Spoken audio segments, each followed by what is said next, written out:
ምናልባት ይህንን ስታዩ የሳይንስ ፊክሽን ፊልም ሊመስላችሁ ይችላል። ነገር ግን ቻይና በ2026 የዓለማችንን የአየር ላይ ውጊያ ለዘላለም የቀየረችበት የእውነታው ዓለም ቴክኖሎጂ ነው። አንድ ግዙፍ አውሮፕላን ብቻውን ወደ ጠላት ቀጠና ይገባል እንበል። የጠላት ራዳሮች አንድን አውሮፕላን መምታት ምን ያቅተናል ብለው ሲሳለቁ፣ ያ አውሮፕላን ግን ሆዱን ይከፍትና ሰማዩን የሚሸፍኑ እንደ ንብ መንጋ የሚበታተኑ ገዳይ ድሮኖችን በሰከንዶች ውስጥ ይለቃል። ራዳሮች ይጨናነቃሉ። የመከላከያ ሲስተሞች የትኛው መምታት እንዳለባቸው ግራ ይጋባሉ። ሚሳኤሎችም ሳይተኩሱ በሰከንዶች ውስጥ አመድ ይሆናሉ። ይህ ጂኦቲያን ወይም 9 ሰማያት ይባላል። ቻይና ለዓለም ይፋ ያደረገችው ይህ የ16 ቶን ግዙፍ የአየር ላይ እናት መርከብ ወይም ማዘርሺፕ በታሪክ ለመጀመሪያ ጊዜ የሰው አልባ አውሮፕላኖችን ውጊያ ወደ አስገራሚ ምዕራፍ አሸጋግሮታል። ዛሬ የምናወራው ስለ ተራ ድሮን አይደለም።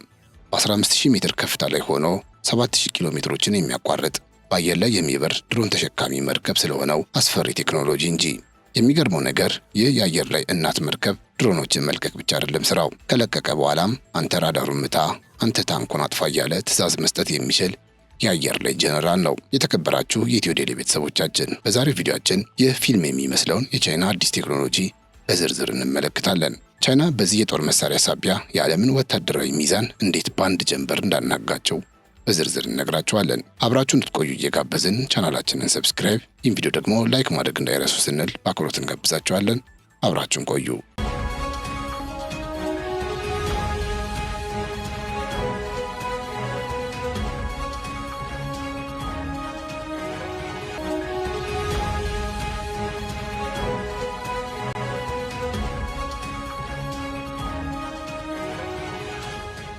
የቻይናው ኤቪክ ኩባንያ ይፋ ያደረገው ጂኦቲያን ድሮን 16 ቶን የሚመዝን ግዙፍ አካል ያለው ሲሆን በሁለት ጀት ሞተሮች አማካኝነት በከፍተኛ ፍጥነትና ከፍታ ላይ የመጓዝ ብቃት አለው። ይህ ሰው አልባ አውሮፕላን እስከ 6 ቶን የሚደርስ ጭነት የመሸከም አቅም ያለው ሲሆን ይህም በዓለም ላይ ካሉ ትላልቅ ድሮኖች ተርታ ቀዳሚው ያደርገዋል። ንድፉ ከተለመደው የጦር አውሮፕላኖች ወጥቶ ለዘመናዊው የመንጋ ጦርነት ወይም ስዋርም ዋርፌር ተብሎ የተገነባ በመሆኑ የወደፊቱን የአየር ላይ ፍልሚያ አቅጣጫ ቀያሪ ተደርጎ ተወስዷል። በዚህ ድሮን እጅግ አስገራሚው ክፍል ኤስኤስኦቪ የተባለው የማሊ ጭነት ክፍል ሲሆን ይህ ክፍል ከ100 በላይ ትናንሽ ድሮኖችን በውስጡ መያዝ የሚችል የአየር ላይ እናት መርከብ ነው። ድሮኑ ተልዕኮ ላይ ሲደርስ እነዚህን ትናንሽ ድሮኖች እንደ ንብ መንጋ በአየር ላይ በመልቀቅ የጠላትን የአየር መከላከያ በአንድ ጊዜ እንዲጨናነቅና እንዲያወድም የማድረግ ስልታዊ የበላይነት አለው።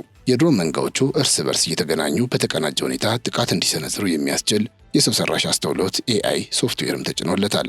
የእናት መርከብ የተሰኘው ይህ ድሮን በውስጡ የያዘው የድሮን ማስወንጨፊያ ክፍል ልክ እንደ ንብ ቀፎ የተሰራ ነው። እያንዳንዱ ትንሽ ድሮን በራሱ ክፍል ውስጥ ተቀምጦ ልክ እንደ ሚሳኤል በከፍተኛ ግፊት ተተኩሶ ነው የሚወጣው። ይህም በከፍተኛ ፍጥነት እየበረረ እንኳን ትናንሽ ድሮኖቹ ሳይጋጩ በሰከንዶች ውስጥ እንዲያሰማሩ ያስችለዋል። ይህ ብቻ አይደለም። ጂኦቲያን የሚለቃቸው 100 ድሮኖች በአየር ላይ ሲበተኑ የጠላትን ራዳር ግራ ለማጋባት የውሸት ምልክት የመፍጠር አቅም አለው። በአንድ ራዳር ስክሪን ላይ 100 ድሮኖች ሳይሆኑ 1000 አውሮፕላኖች እንዳሉ አስመስሎ ማሳየት ይችላል።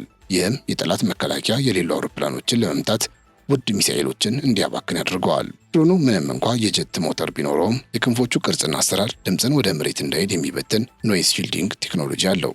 ይህም ድሮኑ በሌሊት ከፍ ብሎ ሲበር ከታች ያለ ሰው ምንም አይነት የሞተር ድምፅ እንዳይሰማ ያደርገዋል። ጠላት ጥቃት እንደመጣ የሚያውቀው ቦምቡ መሬት ሲነካ ብቻ ይሆናል ማለት ነው። ምን ይሄ ብቻ፣ ድሮኑ በአየር ላይ ያለ ክንፉን በጥይት ቢመታ እንኳ የውስጥ የኮምፒውተር ስርዓቱ የቀረውን የሞተር ኃይልና የክንፍ አቅጣጫ በሴኮንድ ውስጥ በማስተካከል ድሮኑ ሳይወድቅ በረራውን እንዲቀጥል ያደርገዋል። ልክ እንደ ሰው ህመም ተሰምቶት ሚዛኑን የመጠበቅ ያህል ማለት ነው። አጃኢብ ነው።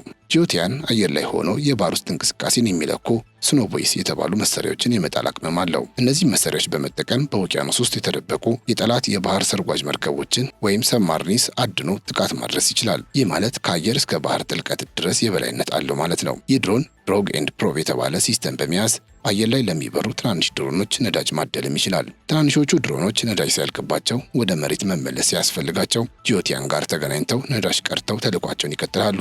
ይህም ድሮኖቹ ለበርካታ ሰዓት በአየር ላይ እንዲቆዩ ያደርጋቸዋል ማለት ነው። እናት ድሮን የተባለው በምክንያት ሳይሆን አይቀርም።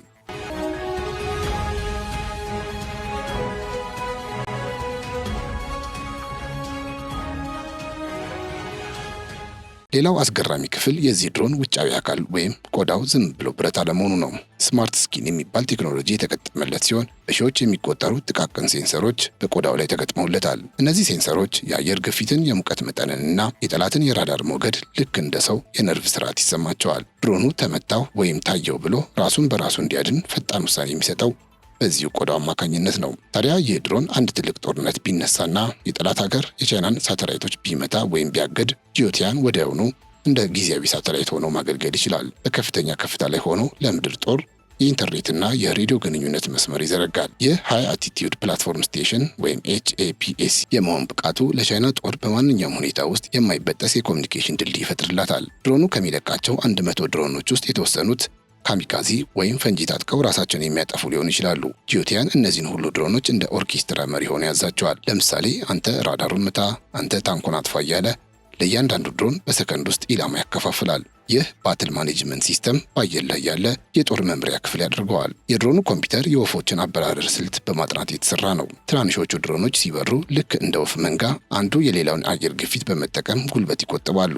በዚህም ምክንያት ትናንሾቹ ድሮኖች ካሰቡት በላይ ረጅም ርቀት መጓዝ ይችላሉ። ይህ የተፈጥሮን ጥበብ ከቴክኖሎጂ ጋር ያዋሃደ አስገራሚ ስልት ነው። ድሮኑ ምንም እንኳን ለመሬት የተሰራ ቢሆንም በድንገተኛ አደጋ ጊዜ የሞተር ኃይሉን ተጠቅሞ በባህር ላይ ድንገተኛ ማረፊያ ወይም ኢመርጀንሲ ዲጂንግ እንዲያድግ ተደርጎ ዲዛይን ተደርጓል።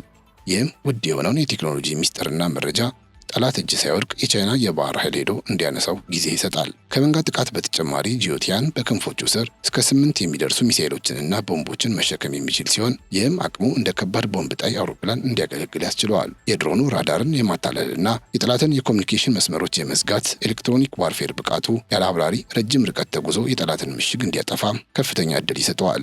ይህም ሰብአዊ ኪሳራን ሳይጨምር ከፍተኛ ውድመት ማድረስ የሚያስችል የቴክኖሎጂ ቁንጮ ነው። የዚህ ድሮን ተሸካሚ እናት መርከብ የማይታመኑ መረጃዎች በዚህ ብቻ አይበቁም። ሌላው የሞዱላር ዲዛይን ወይም ሌጎ ቴክኖሎጂ የሚባልለት አቅሙ ነው። የጂኦቲያን ትልቁ ሚስጥር ሞዱላር መሆኑ ነው። ይህም ማለት የድሮኑ መካከለኛ ክፍል እንደ ፍላጎቱ ሊለዋወጥ ይችላል። ለምሳሌ ዛሬ ድሮን ለመሸከም የዋለው ክፍል በሰዓታት ውስጥ ወልቆ በምትኩ ግዙፍ የነዳጅ ታንከር ለሌሎች ድሮኖች ነዳጅ ለመሙላት ወይም የራዳር ማወኪያ መሳሪያ ሊገጠምለት ይችላል። ይህ ተለዋዋጭነቱ በአንድ አውሮፕላን 5 እና 6 አይነት ተልእኮችን ለመፈጸም ያስችለዋል። ይህ ድሮን በሰውነቱ ላይ የተገጠሙ ኮንፎርማል አንቴናስ የተሰኙ ቴክኖሎጂዎች አሉት። እነዚህ አንቴናዎች ከአውሮፕላኑ ቆዳ ጋር የተዋሃዱ በመሆናቸው ድሮኑ በ360 ዲግሪ ዙሪያን ያለምንም ችግር ማየት ይችላል። ይህም ከኋላው ወይም ከስሩ የሚመጡ ድንገተኛ ሚሳኤሎችን ቀድሞ የመለየት እድሉን 100% ያደርሰዋል። ሌላው የኃይል ማመንጫ ጣቢያነቱ ነው። ጂኦቲያን ለጦር መሳሪያዎች ብቻ ሳይሆን ለወደፊቱ የዳይሬክት ኢነርጂ ዌፐንስ እንደ ሌዘር ያሉ መሳሪያዎች የሚያስፈልገውን ከፍተኛ የኤሌክትሪክ ኃይል በራሱ ሞተር የማመንጨት አቅም አለው። ይህም ማለት ወደፊት በሚደረጉ ሙከራዎች ድሮኑ ሚሳኤል ሳይተኩስ በሌዘር ብቻ የጠላትን ድሮኖች አየር ላይ ማቅለጥ ይችላል ማለት ነው።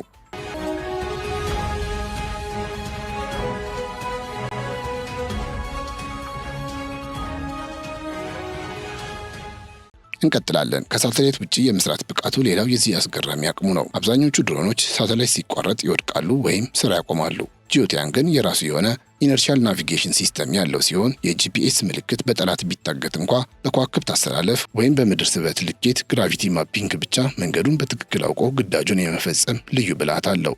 ይህ ቴክኖሎጂው የብዙ ጦር ተንታኞችን አፍ ያስከፈተ ዘመናዊነት ሆኖለታል። ሌላው የዊንግማን ትዕዛዝ ማዕከል የሚሰኘው ነው። ይህ ድሮን ራሱ በራሪ ሆኖ ሳለ ሌሎች የቻይና ጦር አውሮፕላኖችን ለምሳሌ እንደ J-20 ያሉ የቻይና ዘመናዊ ጀቶችን እየመራ የፊት መስመር ጥቃትን ይከፍታል። የጄ-20 አብራሪው ከሩቅ ሆኖ ትዕዛዝ ይሰጠዋል። ጂኦቲያን ደግሞ አደገኛ በሆኑ ቀጠናዎች ውስጥ ገብቶ ጥቃቱን ይፈጽማል። ይህም የአብራሪዎችን ሕይወት ሳይጋፈጥ ጦርነትን በአሸናፊነት ለመወጣት ይረዳል ይባልለታል። ሌላው ዝቅተኛ የሙቀት መጠን ኢንፍራሬድ ስቲልስ የተሰኘው ብቃቱ ነው። የጀት ሞተሮቹ የሚለቁትን ሙቀት ለመቀነስ ልዩ የሆነ የጭስ ማውጫ ሲስተም ወይም ኩሊንግ ኤግዛስት አለው። ይህ ቴክኖሎጂ በሙቀት አማካኝነት የሚመሩ ሚሳኤሎች ድሮኑን መምታት እንዳይችሉ ያደርጋቸዋል። ድሮኑ ግዙፍ ቢሆንም በሙቀት መፈለጊያ ካሜራዎች ውስጥ ግን እንደ ትንሽ ወፍ ሆኖ ነው የሚታየው። ይህ ድሮን በ2026 ትኩረት የሳበበት ሌላ ምክንያት ከመደበኛ የአውሮፕላን ማረፊያዎች በተጨማሪ ባልተዘጋጁ አጭር መንገዶች ላይ የመነሳትና የማረፍ ልዩ ችሎታ ስላለው ነው። ይህ ባህሪው በደሴቶች ላይ ፈጣን ምላሽ ለመስጠት የሚረዳው ሲሆን በጦርነት ወቅት የአውሮፕላን ማረፊያዎች ቢወድሙ እንኳ ስራው እንዳይቋረጥ ያደርገዋል። የአየር ላይ ነዳጅ የመቅዳት ሙከራዎችን በማድረግም በአየር ላይ የሚቆይበትን ጊዜ